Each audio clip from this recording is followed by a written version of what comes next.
Kasparov was now guaranteed his semi-final matchup with Kramnik. Tomorrow, it's a real final tomorrow for you. Yeah, for me, that's why I came to Paris. Yeah, it's a day of judgment. This match was the crunch.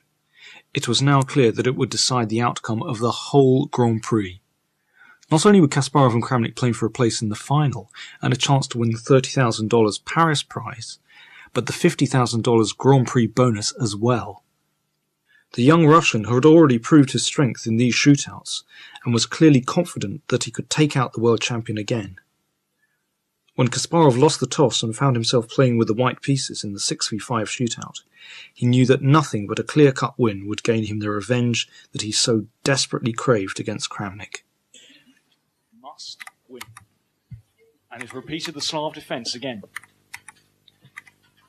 Whipping out the moves. Kasparov is exactly the same opening. Now, who's going to come up with the first improvement? Queen E2. Queen E2 is the new move. Knight E5.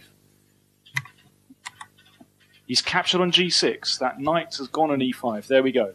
Nigel, is this still hot theory? Do you remember this from your preparations? I've forgotten everything. Oh, no. Come on, I want a bit of insight. Amnesia. Rook coming to D1. Queen out to A5. Kasparov the first to pause here. His time ticking down. One blitz game to decide it all. Who goes through to the final? Kasparov 5-10. His time ticking down. Kramnik 4:53. So the time's evening up now. Kasparov glancing across, shaking his head already.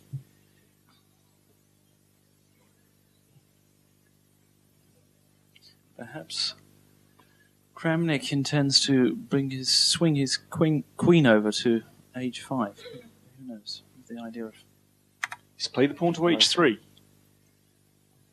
So he's offering the pawn on C3. I'm sure he won't be taken. No, the queen will be trapped very quickly. Rook into the center. Oh, he's learned his lesson. It's gone to D8 straight away this time. So what's the big idea behind H3? He doesn't want to get back rank mated. Well, it's true, but it's rather long term, isn't it? Rook coming to D8. The Slav, such a solid opening. I mean, I'm amazed that Kasparov actually went in, and look at him, shaking his head. He's not happy, and his time ticking down. He's now got less time than Kramnik. 4 minutes, 10 seconds.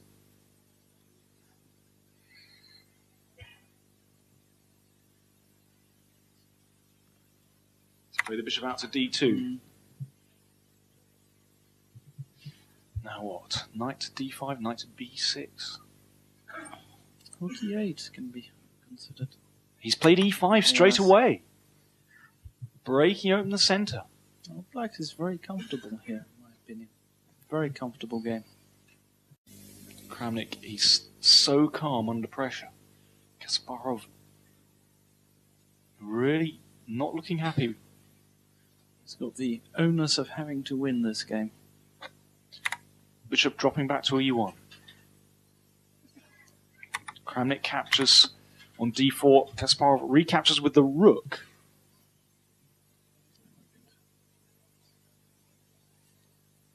I mean, one always speaks about the advantage of the two bishops, but the bishop on E1 is not doing too much. Indeed. And one thing which we perhaps haven't mentioned in the Slav here is that this square on B4 is a weakness, and it's well occupied now by Kramnik's bishop. That's a strong move. The knight coming to B6, so Kramnik threatening to trade that really important bishop off as well as exchanging rooks. So that looks very strong indeed. Kasparov, I think he must trade rooks here and then move the bishop back if he's going to get anything. But that looks very comfortable indeed for black. No, he's dropped the bishop back straight away, which allows Kramnik to isolate the e-pawn. This looks fine for black. Of course it is. Rook E8, Queen D3. Threatening queen takes Queen G6. Knight blockading. Beautiful blockade of pawn on d4. d5 knight very strong in the center of the board. This is really very comfortable for black. Kramnik's got to be happy with this. And if we look at the times, Kasparov, just over 3 minutes. Kramnik's 3.5 minutes. How is it a5? He's played it. Oh dear.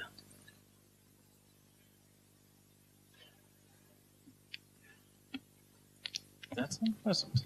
That's a very nasty move. It is. So, if bishop a5, then knight takes d5.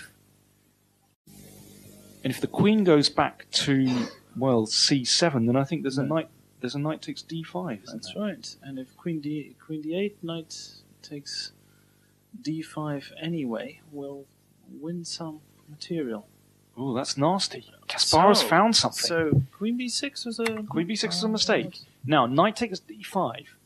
If black plays knight takes d5, then bishop takes d5. Bishop takes d2, bishop f7 check. Basically, it's going to wind up, I think, with white winning a pawn. There we go, knight takes d5. Yes. And now bishop takes d5. There's also, he can also play bishop takes and queen takes g6. Oh, maybe even stronger. He's played it. And now, even stronger. Now queen takes g6. Kasparov has won a pawn. Queen can't be taken because of the bishop. Knight comes back. And now the queen, probably g5, f5, simple retreat. There we go, queen to f5. Kasparov looking good. Kramnik just played g6 there. Queen coming to d6 to defend the knight on d5. Kasparov is a clear pawn up, but his time ticking down. a6, that's a good move. He's trying to create weaknesses on the queen side. Playing g3, it's a safe move. It's good. Rook c1, pressurizing the pawn down on c6. Rook e7. Kasparov in control here. h4. King g2. Now, queen takes d4 is threatened. And also the pawn on a6. 2 pawns threatened. Kasparov moving the queen across. King's moves back from g8. There was a threat to push the pawn to d5. But what's he going to do about the pawn on a6? Moves the rook to e1. Wants to trade pieces. Oh, he's got exploiting the weakness on f7. That bishop on b3, bearing down on the pawn on f7. King comes across to f8 to cover. Now, what happens on knight takes a6? What's this? Queen c4. Queen c4. Threatens mate and the knight. Queen d5. So, Kasparov still a pawn up here, but tricky technically to win this. Well, perhaps not, because he's going to get an outside pass pawn on the king's side. But he's only has a minute and a half left. And Kramnik 2 minutes 10. So Kasparov, his time ticking down. That knight, a very tricky piece. This is not easy to win with such limited time. F4 is threatened. F4 is a big threat now. Had to play it. Knight dropping back. Now the knight can blockade in d6. That's very healthy. I think Kramnik's position has improved. That knight looking good on d6, just blockading. And now king to f6. And his knight coming to e4 to attack the pawn. Kramnik fighting hard. Pawn on d5 is threatened. What is this? Knight check. Knight to d7 check. Kasparov still has a strong position. That outside pawn on h4 looking good. But he's under a minute. He has very little time. So, level material now, but Kasparov still has an excellent position. The king centralized on d5. But Kramnik with definite drawing chances now. Knight coming to e4. I think Kramnik's going to do it. He's trying to eliminate this pawn. I think Kramnik's going to draw this. I'm not sure. Knight coming back to e4. I'm not sure at all. Knight d6 check. Now knight c4. Oh, now Kasparov, he's played brilliantly. He still has control, but he only has 40 seconds left to try and win this. Takes one pawn. But that b pawn is just going to steam down the board. Can Kramnik stop it? If Kramnik can sacrifice his knight for that pawn, He can't. He's going down. and the pawn going on. He's going down. It should be a win. But Kasparov running out of time. Only 30 seconds left. Can he checkmate? He's a queen up. It must be a win, but he has so little time left. Kramnik defending bravely. But now the pawn's gone. No. Kasparov can win it. He has little time, but it's an easy win. Kasparov wins. Brilliant. A wonderful performance from Kasparov, who was so determined to get it right here in Paris. But right at the death, if Kramnik hadn't blundered his knight so quickly, would the world champion have been able to checkmate with just the few seconds he had remaining?